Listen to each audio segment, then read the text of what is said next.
I just want to thank you for taking the time to meet with so many of the victims' families of crime that we've seen. Lake and Riley's family, for example. I'm just going to ask, what is that experience like for you, meeting with the parents of children who are being killed by illegal immigrants? It's terrible. They're being killed by illegal aliens. You know, there's no correct term, because any term you use, they criticize you. You shouldn't use the word alien. You should use the word migrant. They want to take all the words away so that you can't talk about the subject anymore. Exactly right. But Lincoln was a beautiful young woman who was savagely beaten and killed by a migrant. But there are many of them. I can tell you the parents will never be the same. I was at the border 3 days ago with 3 people, 2 where their child was killed, one where she was badly injured, beautiful woman. She was badly hurt. They stole a car. She tried to stop them and they ran her over and this and that. She was, thought she was going to be dead, but she had a terrible fracture in the head. And, I had a case that was very interesting. The 13 people that were killed in Afghanistan, you all know about that.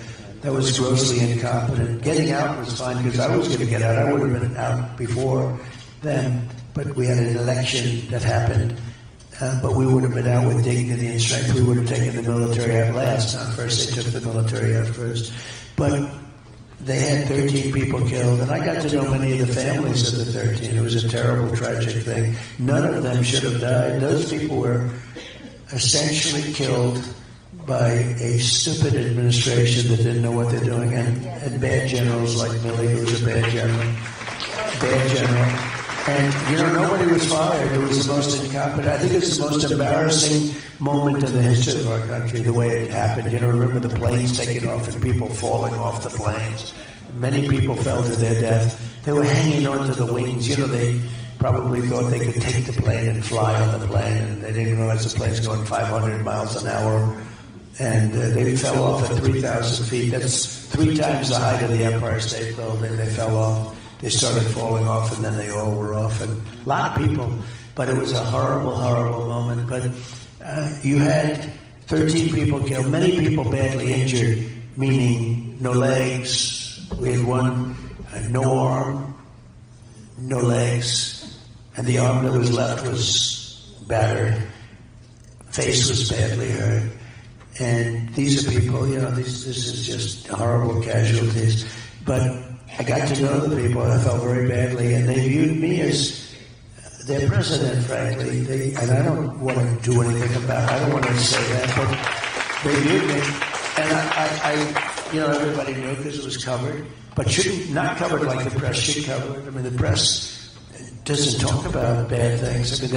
They don't talk about what happened in Afghanistan anymore with the Taliban, with that horrible leaving. It wasn't the leaving. It was great to leave because, they were there for like 20 years, and we were leaving, but we were going to keep Bagram, which is one of the biggest Air Force bases in the world.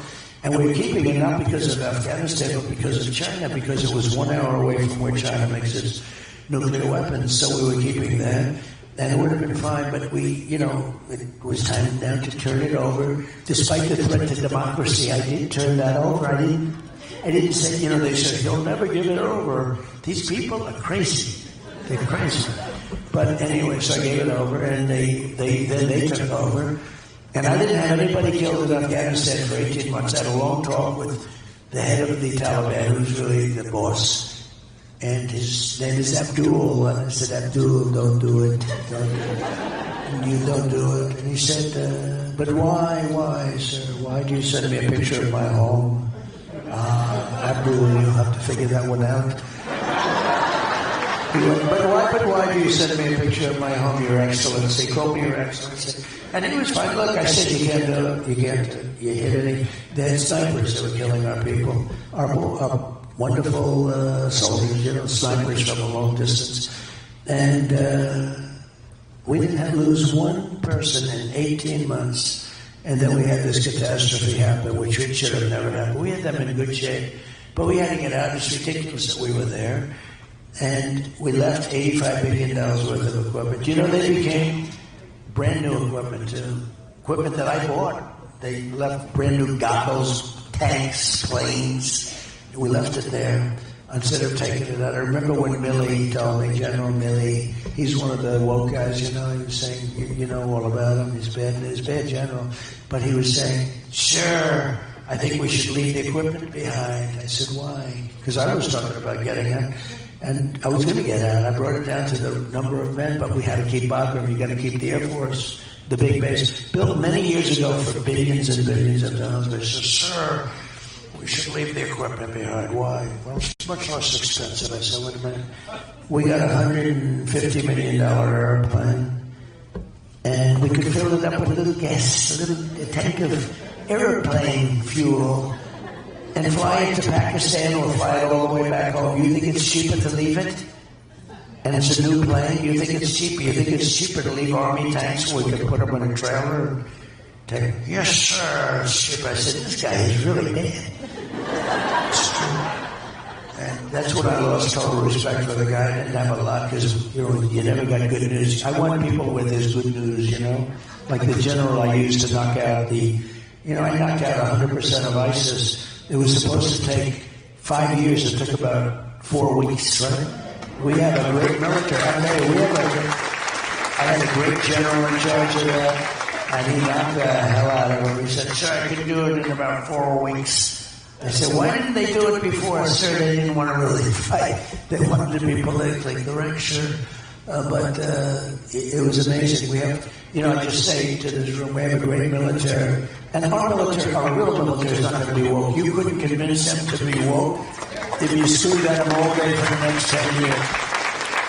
But the guys on television are woke, and a lot of the top people are woke, but they'll all be gone pretty quick. They're going to all be gone. You get them out. When I was in Milwaukee, I got to meet some of the Gold Star families. And we had a big problem. So I was called by these families. There were probably 4 of them. There was also somebody very badly injured with the legs and everything. And they asked me, would it be possible 2 days ago, right, to go to Arlington National Cemetery to celebrate the life of their children who had been killed 3 years ago. And this was the whole thing, the whole disaster in Afghanistan, where they set off a bomb and probably 500 people were killed altogether. And we got to think of the other side also, but it was a terrible thing.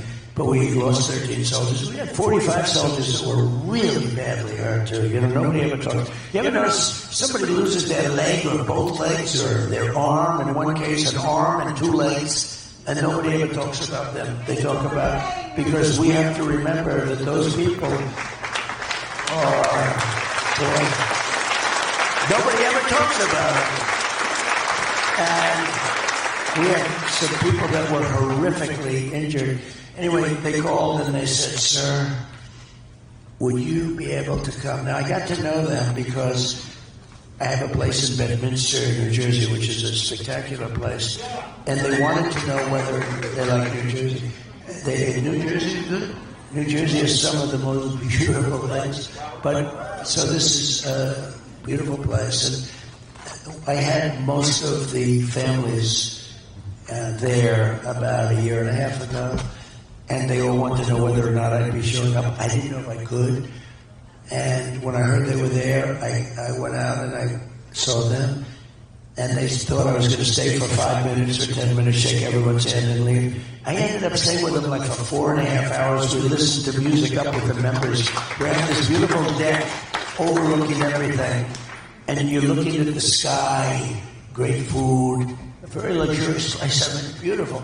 And we had, I don't know, like 20, 25 people, members of the family of these 13 people, or most of the 13. And we ended up listening to music, Elvis and Elton John and everybody. And certain songs were very sad, and I'd point to the sky. I said, your son is looking down at you, and he's very proud. Oh, the people It was like crazy. I was with him like for 4.5 hours. My 15 minutes, do you think we could get him to stay for 15 minutes? Could he sign something, a picture of my son? So I ended up staying there, and I got to know him. And I got a call a little while ago, like a week, 2 weeks, and they asked whether or not it would be possible to go to Arlington National Cemetery 2 days ago. And also, could I stay for the changing of the guard and the whole thing, which was beautiful. I did that. But it was very tough for me to get there because I was doing something else. I had to get out of something that was not easy to get out of.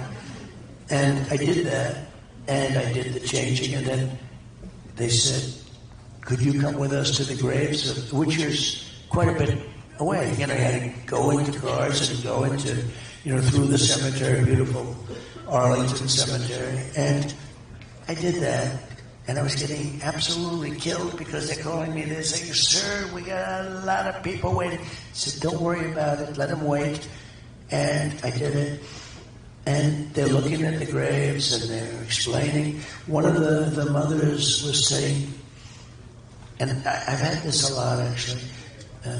Sir, could I tell you about my son? Yes. She said, sir, he was a good football player. He was a quarterback. He had a very strong arm. And he was playing another team, blah, blah, blah.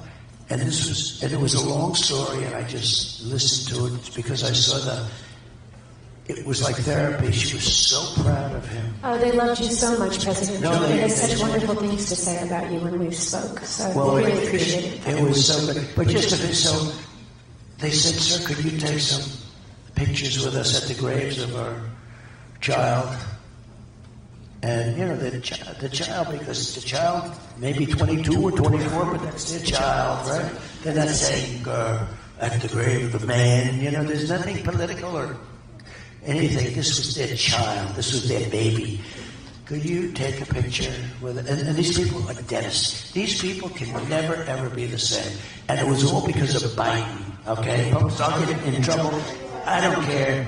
Get me in trouble. This should have never, ever happened. Nobody should have been killed. They should have left from Bagram, which is this mess at base. They shouldn't have left from this little local airport where the whole city ended up piling in and everyone went crazy.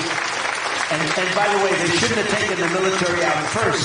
They should have taken the military out last when everything was done. They took the military out, and I could just imagine Abdul, who's smart as hell. Somebody went to Abdul and they said, Abdul, the American soldiers have left. He said, you're a stupid man to say that. Of course that didn't happen. No, Abdul, they left. I could just see it, the conversation.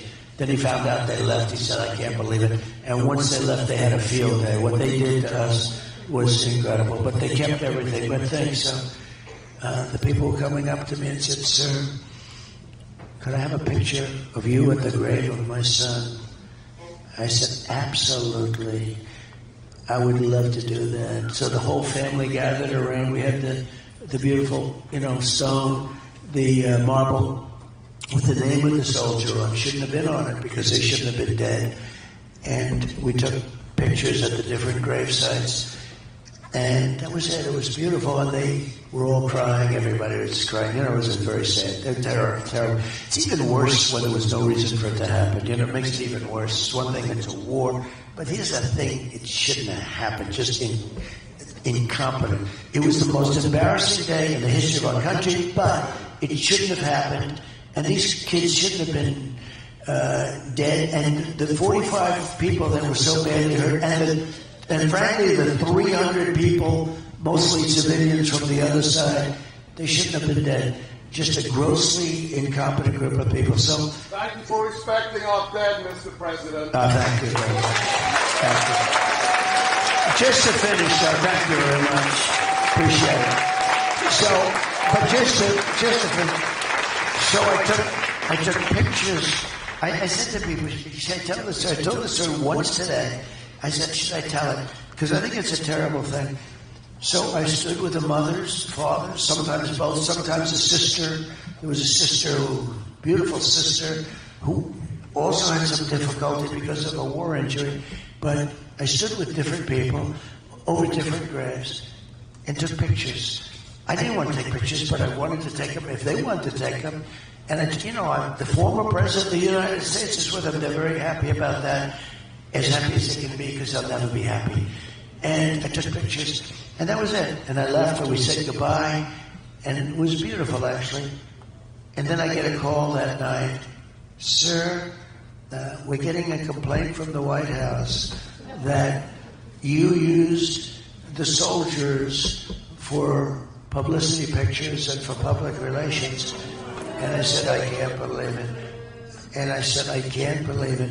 So here's a guy that he killed those people, okay? These people were killed by Biden as far as I'm concerned.